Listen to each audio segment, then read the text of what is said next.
안녕하십니까. 하나금융투자에서 매크로 맡고 있는 소재용입니다. 직장인들이 바라는 휴가 시즌이 시작됐죠. 네, 지난 주말 주가가 좀 떨어지면서 주식시장도 휴가에 들어간 것이 아닌가라는 의문이 생길 수밖에 없습니다. 앞으로의 주가 향방이라든지 금융시장 향방을 조금 더 말씀드려야 되는 것이 이번 주에 필요한 과제인 것 같습니다. 일단 매크로 측면 간단하게 말씀을 드리면 한 달, 두 달보다, 그러니까 일단 하루 이틀보다는 한 달 정도에서 세 달 정도에서 굉장히 중요한 변수가 일단 중앙은행의 통화정책이 될 것으로 보겠습니다. 9월 전후로 해서 20이라든지 FRB 통화정책 변경이 예상되고 있고, 특히 이에 앞서 8월 말에 연준에서는 잭슨홀에서의 미팅을 있기 때문에 이에 대한 변수를 조금 더 디테일하게 말씀을 드리도록 하겠습니다. 첫 번째 관심거리는 ECB 테이퍼링과 관련된 부분일 것이고, 아무래도 2013년에 기억했던 버냉키 쇼크와 굉장히 유사한 상황이 전개된 것이 아닌가라는 시장의 불안감이 있을 것으로 보겠습니다. 이럴 수밖에 없는 이유는 유로존의 최근의 경기 회복 속도가 다른 지역보다 워낙 좋다 보니까 자연스럽게 다음 단계인 테이퍼링 그리고 금리 인상에 조금 더 관심이 갈 수밖에 없다라고 있습니다. 일단 9, 10월경에는 계획을 먼저 공표하는 쪽으로 갈 가능성이 크다라고 있습니다. 근데 기억하시겠지만 2013년 5월에 있던 버냉키 쇼크는 예고도 없이 버냉키 의장이 상하원에 출석해가지고 이제부터는 테이퍼링을 해야 됩니다라는 발언을 했기 때문이죠. 충분히 노티스되지 않은 통화정책 변경에 대해서 시장이 굉장히 민감하게 아니면 불안하게 반응했던 것이 아닌가라고 생각을 했습니다. 아마도 ECB는 이러한 경험을 교훈 삼아가지고 상대적으로 온건하고 순차적이고 그 다음에 충분히 시장에 사전적인 예고를 하면서 갈 가능성이 크다라고 생각을 했습니다. 이러한 측면에서 불안감이 뒤따르겠지만 2013년의 FRB의 버냉키 쇼크보다는 조금 더 온건한 출구 전략 쪽에 시그널링을 보내지 않을까라고 생각을 하고 있습니다. 두 번째 관전 포인트는 결국 그 또 하나의 축인 FRB가 되겠죠. 일단 9월 FOMC 이후로 대처대표 축소를 공식적으로 시행할 가능성이 크다라는 쪽이 시장의 의견인데, 일단 걱정스러운 부분은 2006년 BOJ가 이를 실행하면서 금융 충격을 야기했기 때문이죠. 당시 BOJ는 2001년부터 2006년 동안 시행했던 양적 완화를 불과 4개월 만에 급격하게 축소를 하면서 당시 니케이 지수가 한 20% 폭락하는 금융시장 충격을 야기했습니다. FRB는 당시 BOJ보다 굉장히 유연하고 장기간에 걸친 대체대표 축소를 할 가능성이 크다. 즉 BOJ와 같은 사태를 벗어나기 위해서 충분한 시계열의 조정이 있을 가능성이 크다라는 측면을 강조할 수 있겠죠. 게다가 인플레이션에 대한 경계감이 낮았기 때문에 아마 대체대표 축소에 대한 조정 가능성도 충분히 열렸기 때문에 BOJ 같은 충격이 다시 발생할 가능성은 낮다라고 생각을 했습니다. ECB든 FRB든 향후 통화정책 변경에 따라서 시장의 불안감은 일정 부분 따를 가능성은 크지만, 일단 이들이 공격적인 행동에 나설 가능성은 현재로선 낮아 보이기 때문에 시장이 우려하는 금리 발작에 의한 시장 충격 발생 가능성도 일단은 확률은 낮지 않나라고 생각을 했습니다. 역설적으로는 이 ECB 통화정책 행보로 인해서 전반적으로는 유로화 강세 그리고 달러화 약세가 형성된다면 오히려 신흥국 환율이라든지 채권에는 우호적인 부분이 있고, 이로 인해서 자금 흐름 자체는 꼭 나쁜 이유는 아니다라고 생각을 할 수 있습니다. 실제로 왼쪽 그림 보신 것처럼 FRB는 BOJ보다 훨씬 더 유연하고 장기적인 시계열을 가져가면서 출구 전략을 시행할 가능성이 크고, 이러한 과정에서 달러 약세가 유지된다면 오른쪽 그림 보시는 것처럼 신흥국의 주식이라든지 채권 자금의 자금 플로우가 꼭 나쁜 요인은 아니고 오히려 우호적인 환경이 이어질 가능성이 있다라는 관점에서 전략적으로 접근할 필요가 있습니다. 이어서 주식 전략 관련된 말씀 듣도록 하겠습니다. 안녕하십니까. 주식 전략을 담당하는 이정환이라고 합니다. 오늘 말씀드릴 부분은 8월 시장에 대한 좀 정리하고 그리고 전략적인 부분에 대해서 좀 말씀을 드리도록 하겠습니다. 전반적으로 보게 되면 8월은 좀 전통적으로 부진했던 시장 중에 하나입니다. 월간 수익률을 보시게 되면 미국 증시라든가 한국 증시가 모두 다 부진했던 특성을 갖고 있죠. 여기에 아무래도 최근에 한국 증시가 흔히 얘기하는 달러 환선으로는 20% 이상 상승을 했다는 점과, 특히 미국과 한국 모두 다 흔히 얘기하는 테크놀로지 업종인 IT를 중심으로 해서 조금 더 다소 과도하게 좀 올랐다는 점들, 이런 점들이 8월 증시의 변동성 확대라든가 차익 실현에 대한 물량 출회 이런 것들을 좀 가능하게 할 수 있는 부분은 되지 않을까 생각을 하고 있습니다. 다만 좀 생각해 두셔야 될 부분이 있겠죠. 특히 우리나라 같은 경우는 이제 주도주가 이미 어느 정도 윤곽을 많이 드러난 상황이 아닌가라는 생각을 하고 있습니다.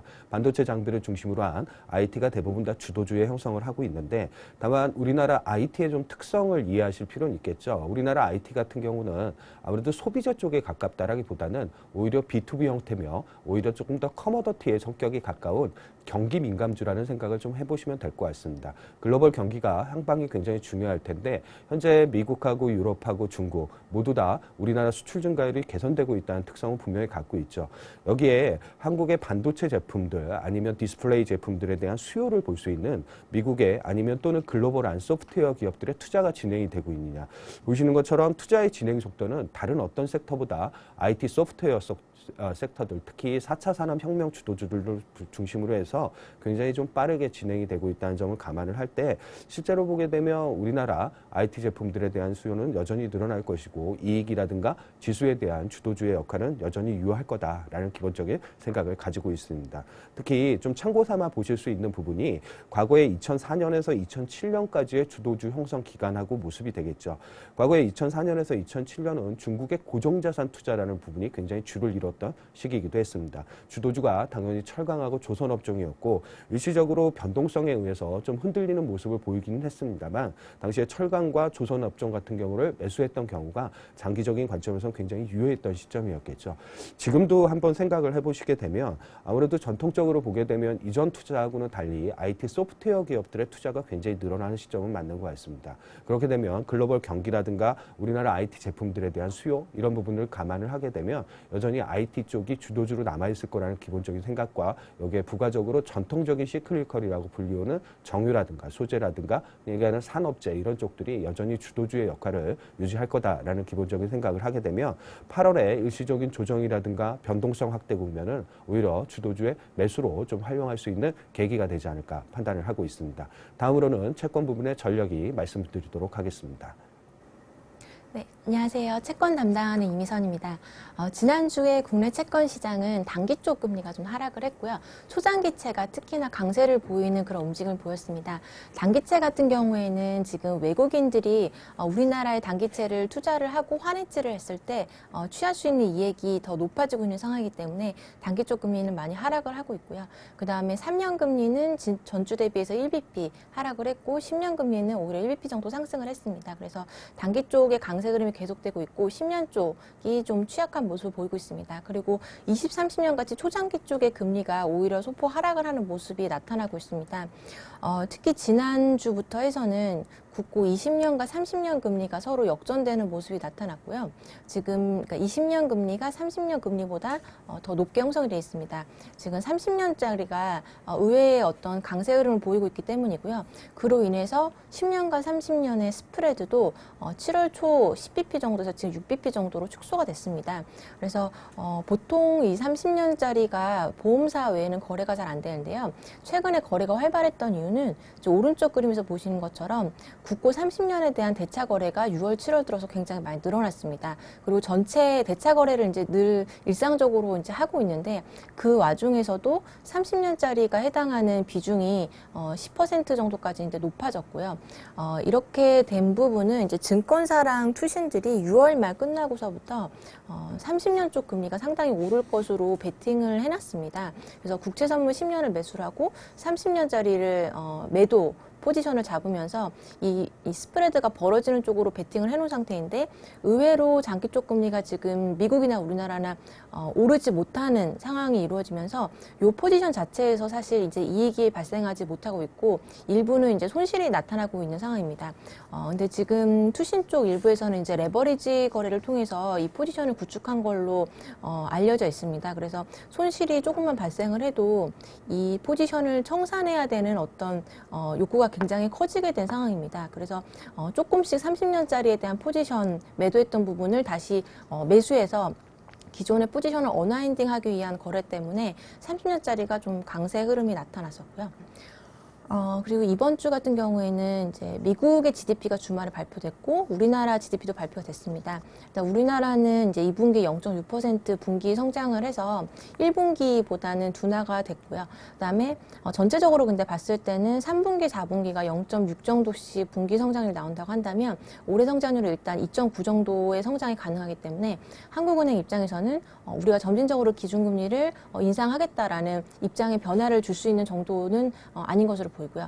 그 다음에 2분기 미국 GDP 같은 경우에는 소비를 중심으로 양호한 흐름이 나타났습니다. 그리고 왼쪽에 있는 그림을 보시면 미국의 그 기업의 그 장비 투자에 대한 GDP 기여도가 3분기 연속으로 계속 올라오고 있고 2분기에 특히 좀 더 많은 투자들이 이루어졌었습니다. 그래서 GDP 상에서 드러난 PC 물가나 이런 부분들은 여전히 부진한 흐름을 나타냈지만 전반적으로 민간 소비의 흐름이라던가 기업의 투자 이러한 부분들을 양호한 흐름들이 나타났습니다. 그래서 이제 우리나라나 경제 지표나 미국의 경제 지표나 그렇게 나쁘지 않은 흐름이 나타났던 것으로 생각이 되고요. 그래서 이번 주 같은 경우에는 아까 말씀드렸던 그 10년과 30년짜리 스티프너 포지션이 일부 풀어질 수 있을 것 같고요. 그 과정에서 30년짜리가 의외의 어떤 강세 흐름을 좀 나타낼 가능성이 있어 보입니다. 오른쪽에 있는 그림 보시면 그 국고 30년 17-1의 대차 거래인데요. 일단 증권사가 상당히 많은 대차 매도를 해놨고요. 그 시점을 보면 6월 말과 7월 말입니다. 그래서 6월 말에 들어왔던 물량도 지금 일부 손실이 발생하고 있는 걸로 추정이 되고 7월 말에 들어왔던 물량에서도 이익이 나기 위해서는 장기 쪽 금리가 좀 상당히 많이 올라야 합니다. 그래서 그러한 상황이 되지 않는다고 한다면 이 포지션이 풀어지면서 장기 쪽 금리가 일시적으로 좀 더 강세 흐름을 나타낼 수 있을 것으로 전망이 됩니다. 그리고 북한의 미사일 발사 때문에 이번 주 초에는 어느 정도의 지정학적 리스크가 좀 부각될 수 있을 걸로 보입니다. 그래서 국고 3년은 1.75에서 1.80 정도의 레인지를 예상을 하고 있고요. 그다음에 국고 10년은 2.1에서 2.4의 레인지를 전망하고 있습니다. 이상입니다.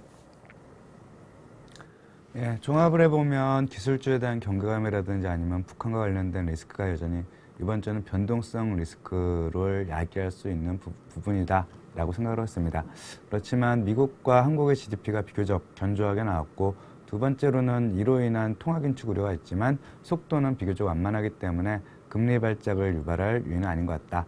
세 번째로는 펀더멘털의 견조한 가운데 주도주의 성격이 크게 변하지 않는다면 조정폭도 제한될 가능성이 있기 때문에 너무 과도한 경계감을 가져야 될 시점은 여전히 아니다라고 생각을 했습니다.